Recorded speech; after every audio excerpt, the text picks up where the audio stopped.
بسم اللہ الرحمن الرحیم۔ محترم ناظرین کرام، آج آپ سے کچھ ضروری باتیں کرنی ہیں، خاص طور پر ڈاکٹر ذاکر نائک صاحب کی پاکستان آمد اور ان کے حوالے سے کچھ گفتگو جو ہے، کیونکہ ہمارے ساتھیوں کا یہ اصرار تھا کہ اس پر بھی آپ موقف دیں، اور ہم اس حوالے سے اپنا موقف آپ کی خدمت میں پیش کر رہے ہیں۔ سب سے پہلی بات یہ ہے کہ آپ سب جانتے ہیں کہ یہ علم اور تحقیق کا زمانہ ہے، بڑی معلومات اور تحقیق کا زمانہ ہے، ہر حوالے سے بندے بڑے سیانے ہیں، اور دنیا میں جس موضوع پر بھی، جس مسئلے پر بھی گفتگو ہوتی ہے، اس حوالے سے اس کے ماہرین تلاش کیے جاتے ہیں۔ افسوس کا مقام یہ ہے کہ یہ دور ہے، یہ حالات ہیں جس میں لوگ ایک چھوٹے سے کام سے لے کر بڑے کام تک جو گھریلو معاملات میں ہوتے ہیں وہ اپنے ماہرین سے کرواتے ہیں۔ یعنی اگر ایک گھر کے اندر ایک ٹوٹی لگوانی ہو، کوئی بجلی کا کام کروانا ہو، کوئی چھوٹے موٹے کام کروانے ہو، تو اس کے لیے ماہر تلاش کیا جاتا ہے۔ لیکن دین کے معاملے میں اب جو ایرا غیرہ، کوئی ڈاکٹر ہو، کوئی انجینئر ہو، کوئی بس وہ ایک ٹوپی پہن لے، ایک پگڑی باندھ لے اور تھوڑا سا اپنا لہجہ بنا لے اور چار باتیں کرنے کا اسے سلیقہ آ جائے تو اسے دینی سکالر سمجھ لیتے ہیں۔ سب سے پہلے آپ یہ دیکھیں کہ ڈاکٹر ذاکر نائک صاحب جو ہیں وہ ان کی مہارت کس شعبے میں ہے۔ تو آپ جب ان کے بارے میں معلومات لیں گے تو آپ کو پتہ چلے گا کہ ان کی جو ڈاکٹر ان کے ساتھ لکھا ہوا ہے، وہ ڈاکٹریٹ کی جو ڈگری ہے ان کی، وہ ایک طبی ڈاکٹر ہیں۔ یعنی ایک ڈاکٹر کا مطلب یہ ہے کہ وہ طبی ماہر ہیں، طبی حوالے سے۔ تو چاہیے تو یہ تھا کہ جس میں انہوں نے پی ایچ ڈی کی ہے، جس میں انہوں نے ڈگری لی ہے، وہ ہے طب کا شعبہ، تو اس میں وہ کوئی کارہائے نمایاں سارے انجام دیتے، کوئی لوگوں کو جو ہے وہ فائدہ ہوتا۔ لیکن انہوں نے کیا کیا ہے، وہ جناب جب وہاں پہ کامیاب نہیں ہوئے اپنے شعبے میں، تو انہوں نے سمجھا کہ یہ سب سے آسان کام ہے کہ آپ اسلام پر تبصرہ شروع کر دیں، کیونکہ یہاں تو اس کے لیے تو کوئی کسی مہارت کی، کسی ڈگری کی، کسی محنت کی ضرورت نہیں ہے۔ تو میرے پیارے ناظرین، بات یہ ہے کہ ڈاکٹر ذاکر نائک صاحب جو ہیں وہ کوئی عالم دین نہیں ہیں، وہ کوئی قرآن پاک پڑھنے کی اتنی ان کی علمی حالت پتلی ہے دینی حوالے سے کہ وہ قرآن پاک کو دیکھ کر نہیں پڑھ سکتے۔ آپ ان کی اسپیچز کو دیکھیں جو ان کے نیٹ پر موجود ہیں، اگرچہ اس کو اس طرح باقاعدہ ان کو لانچ کیا گیا ہے، ان کو لے کے آئے گئے ہیں اس طریقے سے کہ وہ بڑے حوالے دیتے ہیں، لیکن وہ قرآن کریم کی کوئی آیت تلاوت نہیں کرتے سوائے ایک آیت کی، اور اس میں بھی وہ غلطی کرتے ہیں۔ یہ ان سب میں ایک کامن چیز ہے، جو یہ جتنے سکالر نئے آئے ہیں ان میں ایک چیز نمایاں ہے، کامن ہے، وہ یہ ہے کہ یہ ان میں سے کوئی بندہ بھی ایسا نہیں ہے جو قرآن کریم کو پڑھ سکتا ہو صحیح طریقے سے، عربی زبان جانتا ہو۔ ان کا میں نے ایک کلپ دیکھا جس میں وہ کہہ رہے ہیں کہ جزاک اللہ کا مطلب جو ہے وہ کیا ہے۔ تو جزاک اللہ کا مطلب یہ ہے کہ اللہ انہیں جزا دے۔ جزاک اللہ مطلب اللہ ان کو جزا دے۔ جو لوگ عربی جانتے ہیں وہ سمجھ گئے میں کیا چاہتا ہوں، میں نے کیا کہا۔ لیکن ایک جزاک اللہ الگ ہوتا ہے اور ایک جزاک اللہ خیر الگ ہوتا ہے۔ جزاک اللہ مطلب اللہ ان کو جزا دے، جیسا کیا، اچھا کا اچھا، برا کا برا۔ واہ! اس لیے اگر میں کوئی مسلمان اگر عرب سے کہوں گا جو عربی جانتا ہے اور اسلام جانتا، جزاک اللہ، کیا گالی دے رہے مجھے؟ کیا گالی بھی ہو سکتی ہے، گالی ہے نہیں، ہو سکتی ہے، لیکن کیا میں نے کچھ غلطی کیا؟ تو جزاک اللہ مطلب اللہ ان کو جزا دے۔ ناظرین کرام، آپ نے یہ کلپ دیکھا جس میں وہ یہ کہہ رہے ہیں کہ جزاک اللہ کا مطلب ہے اللہ انہیں جزا دے، ان کو جزا دے۔ اب عربی زبان سے وہ کہہ رہے ہیں کہ عربی زبان میں اس طرح کہتے ہیں، عربی زبان سے تھوڑی بہت بھی شد بت رکھنے والا، تھوڑا سا تعلق رکھنے والا بھی بندہ جانتا ہے کہ کاف ضمیر جو ہوتی ہے وہ خطاب کی ہوتی ہے، وہ مخاطب کے لیے بولی جاتی ہے، اور جو ترجمہ وہ کر رہے ہیں وہ غائب کا ہے۔ تو جس شخص کو اتنی پہچان نہیں ہے کہ جزاک اللہ میں اور جزا اللہ میں کیا فرق ہے، اور اس کا ترجمہ ان کو جزا دے ہے یا اللہ تعالیٰ آپ کو یا تمہیں جزا دے، یہ ہے۔ جس کو بندے کو اتنی تمیز نہیں ہے وہ قرآن پاک کو کیا سمجھے گا؟ تو قرآن پاک کی تعلیمات تو وہ عام کرے جو پہلے خود پڑھے اور دوسروں کو پڑھائے، سمجھائے۔ اسی لیے حضور صلی اللہ علیہ وسلم نے جو ارشاد فرمایا، خیرکم من تعلم القرآن وعلمہ، اس حدیث شریف میں حضور نے فرمایا تم میں سے بہترین بندہ ہے جو قرآن خود سیکھے اور دوسروں کو سکھائے۔ پہلے حضور نے سیکھنے والے کا ذکر فرمایا، پھر سکھانے کا ذکر فرمایا۔ ترتیب بھی یہی ہے کہ بندہ پہلے سیکھتا ہے اور پھر سکھاتا ہے۔ یہ جتنے بھی بد مذہب ٹائپ، یہ جتنے بھی آ رہے ہیں، یہ لوگ جن کا مقصد الہاد کے قریب کرنا ہے، مسلمانوں کو اصل میں الہاد کے قریب کرتے ہیں، تو ان کا یہ ایک ہی ہے کہ یہ پڑھے نہیں ہیں، ان کو قرآن پاک کا کچھ پتہ نہیں ہے، نہ حدیث شریف کا پتہ ہے۔ اب وہ پاکستان آئے اور آپ ان کے اس وقت دیکھ لیں کہ جو ان کا طریقہ کار ہے سوال و جواب کا جو ان پر ہو رہے ہیں، دورہ پاکستان پر وہ جا رہے ہیں، اب اس پر لوگوں کا خیال یہ ہے کہ یہ پلانٹڈ چیزیں ہیں جو انہوں نے وہاں پہ کی۔ ہندوستان کی حکومت نے ان پر جو کیسز کیے ہیں ان میں سے یہ بھی ہیں کہ یہ ساری چیزیں پلانٹڈ تھیں اور ان پر پیسہ لگایا گیا تھا، اور غریب لوگوں کو اسلام کا اظہار کرنے کے لیے مجبور کیا جاتا تھا، ظاہر پیسے وغیرہ دے کر یا رشوت دے کر یا جس طرح بھی ہے۔ ہم اس کی سچائی اور کس پر بات نہیں کرتے، لیکن اس طرح کی باتیں بھی سوشل میڈیا پر آپ کو دیکھنے کو ملیں گی. اور یہاں بھی یہی ہے کہ وہ کیا گیا، یہاں تک ہوا کہ ایک بندے نے سوال کرنا تھا تو اس نے اپنے آپ کو عیسائی ظاہر کر کے سوال کیا، اور بعد میں کہا کہ بھائی کیونکہ عیسائیوں کو سوال کرنے دے رہے تھے اور مسلمانوں کو نہیں، تو میں نے اپنے آپ کو کیا کیا ہے، عیسائی ظاہر کیا ہے. اس سے یہ پتہ چلتا ہے کہ وہ جو سوال و جواب ہوتے ہیں وہ طے شدہ ہوتے ہیں. جس طرح چھوٹے مرزا صاحب کے بھی جو سوال و جواب پلانٹیڈ ہوتے ہیں، وہ سورا اپنی مرضی سے لکھ کے دیتے ہیں اور اسی کو جواب دیتے ہیں جو ان کی مرضی کا ہوتا ہے. باقی تو کسی کوئی اوپرے بندے کو یا نامعلوم جو نیا بندہ ہو اس کو تو بڑا چیک کرنے کے بعد اور بڑا اس کو اندر جانے دیتے ہیں اور اس کو سوال کرنے کی بھی اجازت نہیں دیتے. تو یہاں بھی یہی طریقہ کار ہے کہ بھائی وہ کسی لڑکی نے سوال کیا، اب اس کا سوال غلط ہے یا صحیح ہے. سوال تو سوال ہوتا ہے، سوال کرنے پر تو کسی بندے کو یہ نہیں کہا جاتا کہ آپ اپنا سوال واپس لیں اپنے پر. آپ یہ کہیں کہ میں غلط ہوں، پہلے مانیں گی تو اس سے الجھ پڑے. ہم اس پر تبصرہ نہیں کرتے کہ اس نے صحیح کہا یا غلط کہا.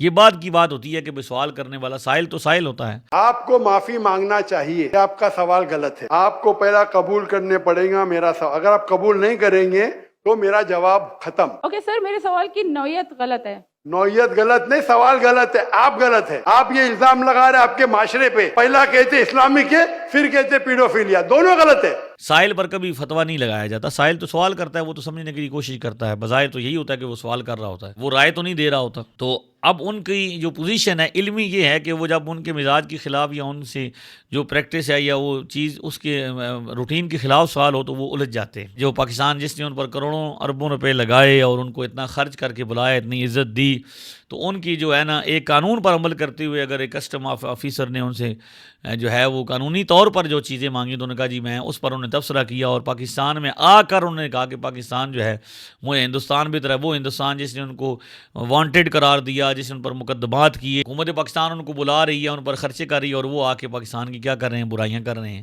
میں نے سی او سے بات کیا، نام نہیں لیتا ہوں. کون سی او؟ اسٹیشن مینیجر، کنٹری مینیجر سے بات کیا. ڈاکٹر صاحب آپ کے لیے کچھ بھی کروں گا. میں بولا ٹھیک ہے بھائی. 6 لوگ جا رہے تھے. میں نے بولا بھائی 500-600 کلو زیادہ ہے. ہاں ڈرو مت، مجھے 50% ڈسکاؤنٹ دوں گا. میں بولا بھائی 50% ڈسکاؤنٹ کے بدلے میں اور 4 لوگ کو لے کے آؤں اور سستا پڑے گا نا. بولا دینے کا تو فری دے، مطلب مت دے. ٹھکرا دیا میں نے. پی آئی پاکستان ایئر لائن. ارے انڈین میں کوئی بھی غیر مسلم مجھے دیکھے گا تو فری میں چھوڑے گا. یہ ہے انڈیا. غیر مسلم ڈاکٹر ذاکر نائک کو دیکھیں گا 1000 کلو 2000 کلو چھوڑ دیتا ہے. یہ پاکستان ہے. گورنمنٹ کا گیسٹ ہوں میں نے ویزا پہ لکھا اسٹیٹ گیسٹ. اور آپ کا سی او پاکستان کا بولتا ہے 50% ڈسکاؤنٹ دیں گا. چارج کر رہے 110 رنگٹ 1 کلو کا. مجھے اتنا دکھ ہوا کہ پاکستان میں آ رہا ہوں، doctor Zakir Naik state guest ہے اور وہ 300 کلو چھوڑ نہیں سکتے. بولتے 50% ڈسکاؤنٹ دیں گے. مجھے نہیں چاہیے تیرا ڈسکاؤنٹ. میں نے 6 لوگ اور لے گیا، میرا سامان لے گیا. سچ بولنے کو مجھے دکھ ہوتا ہے، بٹ یہ پاکستان کا حال. اب ایک اور علمی معاملہ دیکھیں کہ وہ ان کا قرآن پاک پر کتنا عبور ہے کہ وہ سورہ فصلت کا حوالہ دے رہے ہیں اور کہہ رہے ہیں آیت نمبر 64 جبکہ سورہ فصلت کی کل آیات جو ہیں وہ 54 ہیں، 54 ہیں. تو 64 نمبر آیت ہے ہی کنی، اور وہ یہ کہہ رہے ہیں یہ قرآن کی آیت ہے. سورہ فصلت سورہ نمبر 41 آیت نمبر 64. سورہ نمبر 41 آیت نمبر 64. اب اسے سلپ آف ٹنگ بھی نہیں قرار دے سکتے کہ یہ اس طرح ہو کہ بھئی اتنا ایک بندے کی جو ہے نا وہ معلومات ہیں. تو اصل میں وہ انہیں عربی نہیں، اردو بھی نہیں آتی، اردو بھی نہیں وہ صحیح بول سکتے. تو وہ ایک نمونہ سا بنا ہوا ہے. بھئی ٹھیک ہے، نیچے وہ انگریزوں والا لباس ہے اور اوپر ٹوپی پہنی ہوئی ہے اور داڑھی رکھی ہوئی ہے. تو یہ اصل میں تو لوگ چاہتے ہی ہیں، نئے جو لوگ ہیں اسلام دشمن قوتیں، کہ مسلمانوں کی اپنی پہچان ختم ہو جائے، مسلمان ایک نمونہ سا بن جائے، نہ وہ مسلمان رہے نہ وہ کافر رہے، درمیان میں وہ اسی طرح کنفیوز سی چیز بنانا چاہتے ہیں. لہذا اصل بات یہ ہے کہ وہ جو نظریات ہیں ان کے جو وہ پھیلانا چاہتے ہیں. بھئی اب پاکستان میں حکومت پاکستان کو بھی پتا ہے کہ پاکستان میں اکثریت کن لوگوں کی ہے. وہ لوگ ہیں جو اہل سنت و جماعت ہیں، جو صوفیاء کے نظریات والے ہیں، ان کی اکثریت ہے. اگر کسی اسکالر کو انٹرنیشنل طریقے سے بلانا ہی ہے تو آپ ان لوگوں کو بلائیں جن لوگوں کی یہاں پہ اکثریت ہے، تاکہ ان لوگوں کو کوئی فائدہ ہو. آپ اس بندے کو بلا رہے ہیں جس بندے کے نظریات ہی پاکستان کے لوگوں کے ساتھ نہیں ملتی، اور آنے سے پہلے وہ یہ کہہ رہا ہے کہ پاکستان میں اسلام نہیں ہے. خصوصاً ڈاکٹر عیسیٰ احمد جب میں ملنے ان کو آیا تھا 51 میں بولا کیوں ہے؟ میں بولا اسلامک ادارے دیکھنا ہے. بولے آپ کو پاکستان میں ادارے ملیں گے، اسلام نہیں ملے گا. یعنی یہ آپ کی عزت وہ کر رہا ہے کہ آنے سے پہلے جب اس نے ایک بندے کو جب انٹرویو دیا تو اس سے پوچھا آنے سے پہلے کہ بھئی پاکستان میں آپ جا رہے ہیں تو آپ کیا کہتے ہیں. تو انہوں نے کہا جی میں پاکستان آ رہا ہوں، مجھے ڈاکٹر اسرار نے بتایا تھا کہ پاکستان میں اسلام نہیں ہے، مسلمان تو ہیں، اسلام نہیں ہے. اگر پاکستان میں اسلام نہیں ہے تو ہے کہاں پہ؟ پاکستان وہاں پہ ہے جہاں پہ عورتوں اور مردوں کا اختلاط ہوتا ہے اور بالکل پہچان ہی ختم ہو گئی ہے. تو یہ ساری چیزیں جو ہیں یہ آپ کو پتہ ہونا چاہیے کہ بندہ آ کے آپ کے گھر میں آپ کو اس طرح وہ انتشار پھیلاتا ہے، اس کے نظریات ہیں. وہ کہتا کہ اگر عیسائی عیسیٰ علیہ السلام کو اللہ کا جنا ہوا بیٹا نہ کہیں، صرف یہ کہیں کہ وہ روحانی طور پر بیٹے ہیں اللہ کو، تو میں بھی اللہ کا بیٹا ہوں. اب دیکھیں اب یہ اپنے آپ کو بھی اللہ کا بیٹا کہا. بائبل میں لکھا ہے whoever is led by the spirit of God is son of God. جو بھی اللہ کی بات مانتا ہے اللہ کے بیٹے. آپ خدا کی بات مانتے ہیں تو بائبل کی طرف سے آپ بھی بیٹے. میں اللہ کی بات مانتا ہوں میں بھی بیٹا ہوں، لیکن ببلیکل طریقے سے، ناٹ جنا ہوا بیٹا. ٹھیک ہے، تو اس سے صاف ظاہر اس میں لکھا ہوا ہے کہ اگر آپ خدا کو مانتے ہیں تو اس بیٹے کی بات مانو. وہی تو میں کر رہا ہوں. اس طرح رام کے بارے میں کہا جو ہندوؤں کا بھگوان ہے، اس کے بارے میں کہا کہ بھئی یہ پیغمبر بھی ہو سکتا ہے. وہ کیا شری کرشن یا شری رام کیا پیغمبر ہو سکتے ہیں خدا کے؟ تو میں یہ کہہ سکتا ہوں کیونکہ ان کا نام قرآن میں موجود نہیں ہے، ہو بھی سکتے ہیں نہیں بھی ہو سکتے ہیں. اسی طرح آج کی تاریخ میں محمد رسول اللہ صلی اللہ علیہ وسلم سے نہیں مانگ سکتے، ان سے مانگنا حرام ہے. آج کی تاریخ میں ہم محمد صلی اللہ علیہ وسلم سے بھی نہیں مانگ سکتے. باقی لوگ کو تو چھوڑو، سنت اور باقی بابا لوگ کو چھوڑو، محمد صلی اللہ علیہ وسلم کو بھی ماننا ہمارے لیے حرام ہے، جو شخص مر چکا ہے. جبکہ صحابہ کرام رضوان اللہ تعالی اجمعین احادیث مبارکہ میں، سنن دارمی میں، دیگر کتابوں کے اندر موجود ہے. سیدہ عائشہ صدیقہ سے مروی ہے اور دیگر صحابہ سے مروی ہے کہ حضور اسلام کو وصال کے بعد آپ سے گزارش کی گئی اور بارش کی دعا کی درخواست کی گئی. سب سے بڑی بات یہ کہ یزید کو وہ رحمت اللہ علیہ کہتے ہیں اور ان کا یہ کہنا ہے کہ یہ دو شہزادوں کی جنگ ہے، واقعہ Karbala. As far as your understanding about the wall of Karbala, you said that Yazid, may Allah be pleased with him, Yazid, may Allah be pleased with him, that he was ferocious and he was a villain, etc. There's difference of opinion.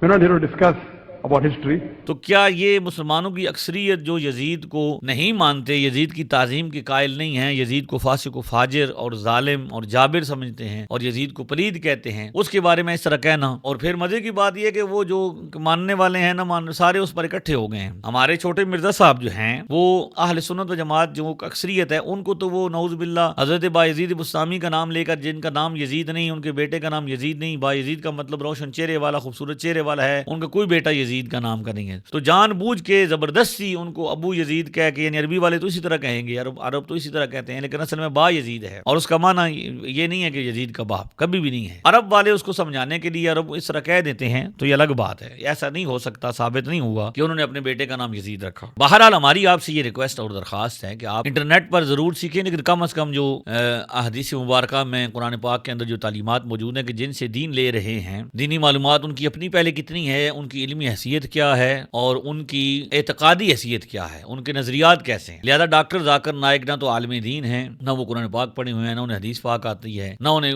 کوئی فقہ پر کوئی عبور ہے. پاکستان میں ان کے آنے کا جو مقصد ہے مجھے تو یہی لگا ہے کہ جو ان کے ماننے والے ہیں وہ یہ چاہتے ہیں کہ کسی طرح گائے کا پیشاب جو ہے وہ حلال ہو جائے. تو انہوں نے آ کے گائے کے پیشاب کے حلال ہونے کا، جن جانوروں کا گوشت کھایا جاتا ہے ان کا پیشاب پیا جائے گا. According to Ibn Sina, he says that the urine of the camel and the urine of the cow, it is not najis, it is tahir, it is pure. According to the fuqahas, according to Islamic scholars, they say that any animal which is permitted for a Muslim to eat, or any bird which is permitted for a Muslim to eat, that animal or that bird's urine and feces is tahir, it is pure, it is not najis. The urine and feces of all the animals which we are permitted to eat, whether it be goat, whether it be sheep, whether it be camel, whether it be cow, it is not najis.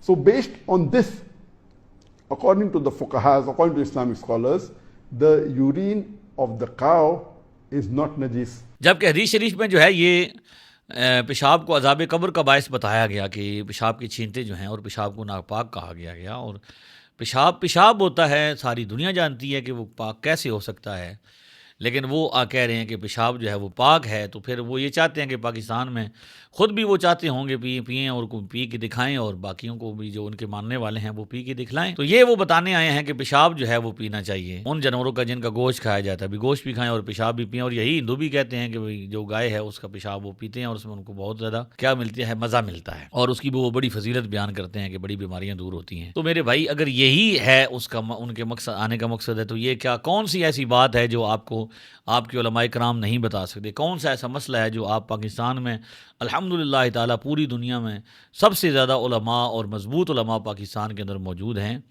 تو اس طرح کی چیزیں بلا کر پاکستان میں اصل میں انتشار ہی پیدا ہوگا کہ انتشار اب تو ان کو مزہ آیا ہوگا جنہوں نے بلایا کہ جنہوں نے بلایا جنہوں نے خرچے کیے ان کے خرچوں پر آ کر ان کے نظام پر تنقید کی ان کو برا بھلا کہا اور ہندوستان کی انڈیا کی ان کے ہوتے ہوئی تعریف کی تو مزہ تو آیا ہوگا. پی آئی کہ میں نے سی او سے بات کیا ہوں, نام نہیں لیتا ہوں, کون سی او اسٹیشن مینیجر کنٹری مینیجر سے بات کیا, ڈاکٹر صاحب آپ کے لیے کچھ بھی کروں گا. میں بولا ٹھیک ہے بھائی, 6 لوگ جا رہے تھے.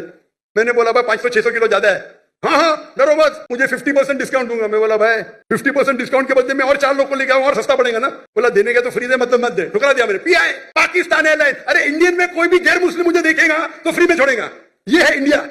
غیر مسلم ڈاکٹر ذاکر نائک کو دیکھیں گا 1000 کلو 2000 کلو چھوڑ دیتا ہے. یہ پاکستان ہے, گورنمنٹ کا گیسٹ ہوں میں نے ویزا پہ لکھا اسٹیٹ گیسٹ, اور آپ کا سی او پاکستان کا بولتا ہے 50% ڈسکاؤنٹ دیں گا. چارج کر رہے 110 رنگٹ 1 کلو کا. مجھے اتنا دکھ ہوا کہ پاکستان میں آ رہا ہوں, doctor Zakir Naik state guest ہے اور وہ 300 کلو چھوڑ نہیں سکتے, بولتے 50% ڈسکاؤنٹ دیں گے. مجھے نہیں چاہیے تیرا ڈسکاؤنٹ. میں نے 6 لوگ اور لے گیا, میرا سامان لے گیا. سچ بولنے کو مجھے دکھ ہوتا ہے, بٹ یہ پاکستان کا حال. تو یہ اس لیے ہے کہ بھئی جب آپ غیروں کے چھتری تلے پناہ لیتے ہیں تو پھر یہی حال ہوتا ہے. میاں صاحب نے کہا تھا, بے غیرت دی یاری رالوں سنگ چوڑے دا چنگا تے بے اسی دے حلوے نالوں ساگ سروں دا چنگا.